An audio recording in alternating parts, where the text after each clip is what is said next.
Para ello vamos a hacer un overview general sobre los tipos de visualizaciones que podemos encontrar en la mayoría de herramientas de inteligencia de negocios. Y la primera de ellas es el gráfico de barras, que nos permite comparar valores para diferentes categorías de datos. Estas se pueden configurar de manera vertical, se pueden configurar de manera horizontal o se pueden configurar para mostrar segmentos con el porcentaje respectivo que hace parte de cada una de las categorías que estoy visualizando. Las medidas que se muestran en los gráficos de barra pueden ser agregadas como una suma, un promedio o según los requerimientos que necesitemos y son muy útiles también para mostrar tendencias en el tiempo. Los gráficos de cascada son una de las variaciones del gráfico de barra y lo que me permiten observar es cómo un valor inicial cambia a medida que se realizan ciertas transacciones o ciertas operaciones, para finalmente obtener el valor concluido o el valor que se obtiene tras ejecutar cada una de esas transacciones. El sentido y la dirección de la barra y su magnitud está determinado por si la transacción permite obtener un valor positivo o un valor negativo y en ese sentido se determina la dirección de cada una de las barras. Los gráficos combinados también son una variación de los gráficos de barras en el que yo puedo incluir dos ejes. Generalmente estos dos ejes tienen rangos muy diferentes, pero este tipo de visualizaciones me permite tenerlos en una sola, consolidados, y puedo comparar dos magnitudes que sean significativamente distintas en uno solo.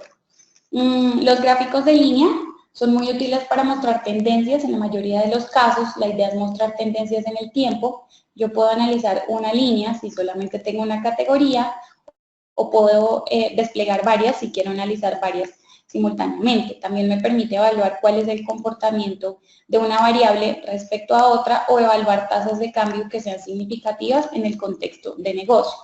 La diferencia entre los gráficos de líneas y gráficos de área es que los gráficos de área cuantifican cuál es la participación de cada una de las categorías al total. En el gráfico de líneas lo veo de manera independiente, mientras que en el gráfico de área puedo ver cómo es la participación de cada categoría para llegar al total o al consolidado. Los gráficos de mapa son muy útiles para mostrar ubicaciones en función de ciertas magnitudes. En este caso tenemos dos, uno de área y otro de markers. Los de área están codificados por un semáforo de color en el que el degradé del color está determinado por la magnitud que yo estoy visualizando. Mientras que en el marker yo puedo configurar el tamaño de cada una de las observaciones según la magnitud que haya predefinido inicialmente. Es importante resaltar que los gráficos no solamente me pueden mostrar mapas, sino que se pueden ajustar a imágenes o a gráficos que se ajusten a cada uno de los requerimientos. Los mapas de calor, una de las maneras más sencillas de entenderlos es como si fuera una tabla, pero en lugar de que yo tenga estos valores, estas cifras, yo tengo colores. Entonces puedo analizar agrupaciones y puedo analizar áreas de color parecido para valores multidimensionales en diferentes categorías, ya no viendo números, sino viendo colores. Entonces el análisis y la obtención de respuestas es mucho más efectiva cuando yo puedo identificar esas escalas. Los gráficos circulares nos permiten comparar valores de diferentes categorías sobre una misma base relativa y los valores que nosotros representamos son generalmente sumas. Los gráficos de embudo también me permiten representar y comparar cuál es la participación de cada una de las categorías respecto al total y me permite cuantificarlas y visualizarlas en función del tamaño de cada una de las barras y del color de cada una de las barras. Los diagramas de dispersión son extremadamente útiles a la hora de entender cuál es la distribución de los datos en un espacio bidimensional. Entonces, la posición de cada una de las observaciones viene dada por las dos magnitudes que determinan este punto. En este caso, por ejemplo, tenemos el precio de venta y el costo de la venta y vemos cómo se distribuyen cada una de las categorías a lo largo de estos dos ejes. El diagrama de burbujas es una variación del diagrama de dispersión en el que el tamaño de cada marker está determinado por una nueva medida. En este caso, la nueva magnitud es la utilidad y a través de él yo puedo entonces comparar agrupaciones, puedo comparar tendencias o puedo hacer un análisis de los patrones de agrupación que tienen los datos. También podría hacer un análisis de correlación que identifica el grado de correlación que existe entre las dos variables del eje horizontal y del eje vertical, o un análisis de regresión que traza un modelo de la relación entre las variables.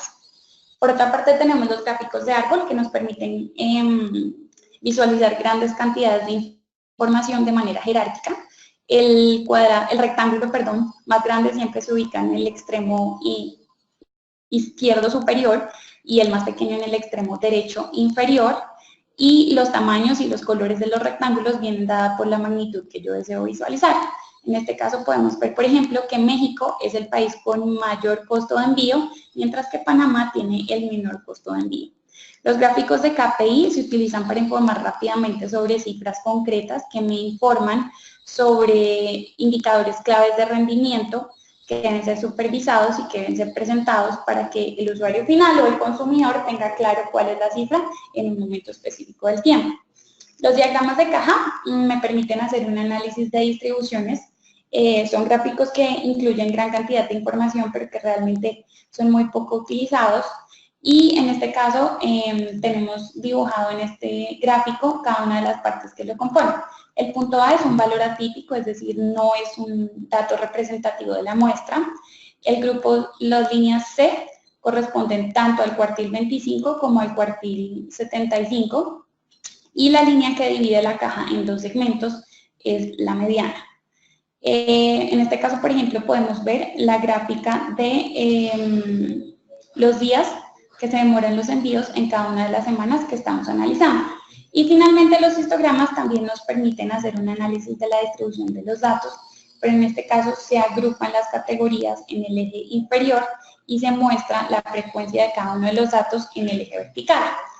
Nos proveen una vista general de cómo se distribuye la población respecto a una característica cuantitativa y continua, y nos permite evaluar si las distribuciones, por ejemplo, son simétricas o asimétricas, si están alineadas a un lado o al otro, si hay una densidad de datos mucho mayor en una medida específica, o si están agrupados respecto a otro.